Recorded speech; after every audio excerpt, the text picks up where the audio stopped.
नमस्कार। उम्मीद है आप लोग स्वस्थ और आनंद होंगे।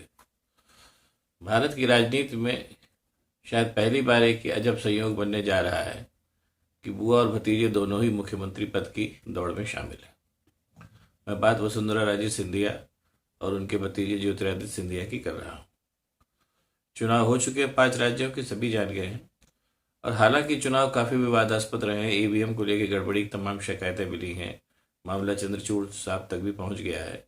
लेकिन बावजूद उसके जो भारतीय राज्य व्यवस्था की जो सच्चाई है, या ये कह लीजिए जो उसकी वो मतलब व्यवस्था है, उसमें ये ईवीएम वगैरह का मुद्दा होते हुए तो बहुत समय लगेगा। जैसे देखिए, अभी महाराष्ट्र में जब नए मुख्यमंत्री बने तो उसको लेकर बड़ा हल्ला मचा। अभी तक मामला सुप्रीम कोर्ट में लंबित है, सरकार को बने हुए भी 2-2.5 साल बीत गए। बहरहाल, इसलिए वो सब अपनी जगह है, लेकिन यह है कि नई सरकार गठन का काम भी शुरू हो चुका है। उसमें राजस्थान और मध्य प्रदेश बड़े राज्य हैं, इसलिए वहां पर हलचल और सियासी हलचलें कुछ ज़्यादा ही तेज। पहले बात मध्य प्रदेश की करें, क्योंकि वहां पर इस समय ईवीएम को गड़बड़ी को लेकर के शोर भी ज़्यादा है। लेकिन बहरहाल उसके बावजूद वहां पर नया मुख्यमंत्री कौन हो, इसको लेकर के चर्चा चल रही है और लोग भी लगे हुए हैं। मध्य प्रदेश में अगर आपको याद होगा तो जब पिछले चुनाव में जब कमलनाथ मुख्यमंत्री बन गए थे, उस समय भी ये था कि मुख्यमंत्री पद की दौड़ में ज्योतिरादित्य सिंधिया शामिल थे। हालांकि इस बात को कोई कहता नहीं है, लेकिन बहरहाल वो शामिल थे। और लेकिन एक ही शायद सीनियरिटी के चलते कमलनाथ को मुख्यमंत्री बना दिया गया। उससे सिंधिया बहुत नाराज थे और आखिरकार उन्होंने वो काम कर दिया जिसके चलते कमलनाथ की सरकार गिर गई और नतीजे में शिवराज सिंह चौहान दोबारा मुख्यमंत्री बने और ज्योतिरादित्य सिंधिया को केंद्र में पद मिला और भाजपा में शामिल हो गए। वो उस समय का खेल था। किन्हीं वजहों से ज्योतिरादित्य सिंधिया को उस समय मुख्यमंत्री नहीं बनाया गया। बहरहाल सिंधिया भाजपा में तो शामिल हो ही गए और उसके बाद फिर अब की चुनाव में उनकी महत्वपूर्ण भूमिका रही। जाहिर सी बात है, चूंकि भाजपा के नेता थे और मध्य प्रदेश में उनका पुराना दबदबा रहा है, खासतौर से ग्वालियर चंबल संभाग में, तो उन्होंने भी अपना रोल प्ले किया। और बाकी लोग भी अमित शाह वगैरह सब तो थे, जो थे ही थे, लेकिन बहरहाल इनका भी काफ़ी रोल था। और इत्तेफाक से भारतीय जनता पार्टी को मध्य प्रदेश में सीटें भी काफ़ी मिल गई। अब जाहिर सी बात है कि ऐसे में ज्योतिरादित्य सिंधिया का अगर पुराना सपना फिर से जागा हो तो उसमें कोई अत्युक्ति नहीं है, होता भी है। और सूचनाएं मिली हैं कि उनका नाम भी जो है वो उनका नाम भी जो है वो मुख्यमंत्री पद के तौर पे लिया जा रहा है और वो खुद भी इस रेस में शामिल है। हालांकि उस बात को कह नहीं रहे हैं।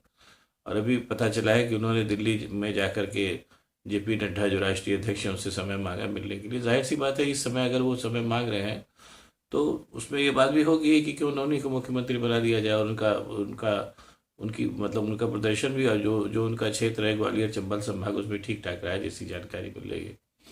और शिवराज सिंह चौहान जो वहाँ के मुख्यमंत्री हैं, उन्होंने भी शामिल साफ कर दिया कि वो मुख्यमंत्री पद की दौड़ में कहीं से नहीं है।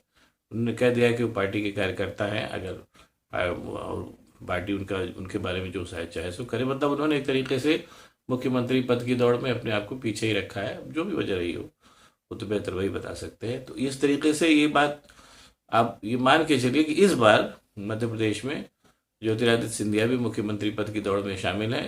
बाकी उसमें तमाम समीकरण होते हैं, अगर वो सारे समीकरण सज गए तो ये भी हो सकता है कि जो मध्य प्रदेश के नए मुख्यमंत्री ज्योतिरादित्य सिंधिया बने, जो उनकी बहुत पुरानी महत्वाकांक्षा है। हालांकि इस बात को वो कहते नहीं। अब आइए बात राजस्थान की कर लेते हैं। राजस्थान में भी वही हाल है। राजस्थान में भी मामला शुरू से बड़ा ऊहापोह में था। और ये बात भी हो रही थी कि शायद कांग्रेस दोबारा वहाँ पे चुनाव जीत करके उस परंपरा को तोड़ दी जिसमें एक बार कांग्रेस एक बार भाजपा आती है। बहरहाल वो परंपरा नहीं टूटी और भारतीय जनता पार्टी फिर से आई। उस समय कांग्रेस जब राजस्थान में जब चुनाव की बात हो ही रही थी, उसी समय से वसुंधरा राजे चूंकि 2 बार मुख्यमंत्री रह चुकी हैं और तीसरी बार भी उनके नेतृत्व को लेकर के टसल शुरू हो गई थी। ये बात खुल के सामने आ गई थी कि नरेंद्र मोदी और अमित शाह नहीं चाहते थे कि वसुंधरा राजे राजस्थान की राजनीति में इस बार वैसा महत्वपूर्ण रोल प्ले करें जैसा वो पिछली बार कर रही थी। और उसके लिए उनकी राय में तमाम रोड़े भी अटकाए गए। लेकिन चूंकि वसुंधरा राजे कद्दावर नेता है, इसलिए उनको साइडलाइन करना उतना संभव नहीं था। और वसुंधरा राजे भी इस बात को समझती थी, सो उन्होंने भी चुनाव लड़ा और अच्छी खासी चुनाव में वो सक्रिय भी रही और जीती भी। अब इस समय ये कहा जा रहा है कि 50-60 करीब लोग जो विधायक हैं उनके अपने निजी टच में हैं। और वसुंधरा राजे सिंधिया ने भी अभी दिल्ली में वही जेपी नड्डा से समय मांगा मिलने का। जाहिर सी बात है, उनका भी वो इस समय पार्टी अध्यक्ष से समय मांगने का मतलब ये है कि वो वो भी मुख्यमंत्री पद की दौड़ से अभी अलग नहीं हुई हैं। हालांकि राजस्थान में दो नाम और बहुत ज़्यादा चर्चा में, एक अश्विनी वैष्णव जो केंद्रीय मंत्री हैं और मोदी जी के बड़े खास हैं, और दूसरे बाबा बालकनाथ, वहाँ के कोई वो महंत है, और वो मतलब सांसद थे, वहाँ से वो छोड़ के सांसदी उन्होंने विधायकी का चुनाव जीते। उनका भी नाम कई वजहों से, क्योंकि भारतीय जनता पार्टी में संतों महंतों की कोई राजनीति में दखल की पुरानी परंपरा रही, तो उनके भी नाम काफ़ी तेज़ी से शामिल है कि उनको भी शायद मुख्यमंत्री बना दिया जाए। इस समय राजस्थान में जो मुख्य जो ना चर्चा है 3 नामों की, बाबा बालकनाथ, अश्विनी वैष्णव और वसुंधरा राजे, तीनों के बीच में ये है कि किसमें से कौन मुख्यमंत्री बनेगा। महारानी ने भी अपनी अभी क्या नाम है महत्वाकांक्षा छोड़ी नहीं है, वो सारे के सारे कट बैठाने में लगी हुई है। और उससे भी बड़ी बात की कि अश्विनी वैष्णव, हालांकि उनका नाम है मुख्यमंत्री पद की चर्चा में, लेकिन वो जो कि मोदी जी के बहुत खास है, और जो तमाम तकनीकी मंत्रालय वो हैंडल कर रहे हैं, इसके चलते लोग कह रहे हैं कि मोदी जी शायद उनको छोड़ना पसंद न करें, अश्विनी वैष्णव, इस नाते से उनका नाम हट जाएगा और बाबा बालक। लेकिन अब 2 नाम जो है उनकी बहुत ज़बरदस्त चर्चा है, बाबा बालकनाथ की और दूसरे वसुंधरा राजे की। बाबा बालकनाथ के साथ ये बात है कि वो अपेक्षाकृत राजनीति में उतनी उनकी पैठ नहीं है राजस्थान में जितनी की महारानी की है। महारानी एक तो 2 बार चीफ मिनिस्टर रह चुकी हैं, और दूसरी ये है कि अभी भी उनका काफ़ी सत्ता में मतलब विधायकों पर और नौकरशाहों पर अच्छा खासा प्रभाव है उनका, पूरा 2 बार वो रही है, उनका भी फर्क पड़ता है।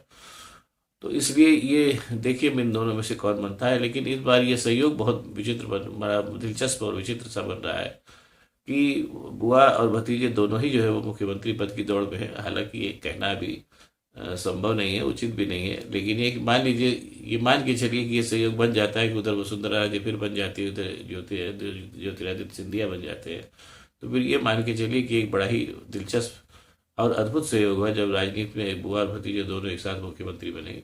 हालांकि मैं फिर कह रहा हूँ ये एक हाइपोथेटिकल सवाल मतलब है कि शायद ऐसा हो जाए, लेकिन अगर हो भी जाता है तो जिस तरीके से दोनों मुख्यमंत्री पद की दौड़ में हैं और जिस तरीके से उनकी भारतीय जनता पार्टी में पैठ है, उसके चलते हो भी सकता है कि ऐसा हो भी जाएगा। और एक चीज़ और आपको यहाँ बताना मैं पसंद करूँगा कि इस पूरे इलाके में, चाहे मध्य प्रदेश हो और चाहे क्या नाम है राजस्थान हो, इन दोनों ही जगहों पर भाजपा को मतलब भाजपा इन जनरल उस पूरे इलाके में भाजपा को जमाने में उनका क्या नाम है महारानी विजय राजे सिंधिया का बहुत बड़ा योगदान था।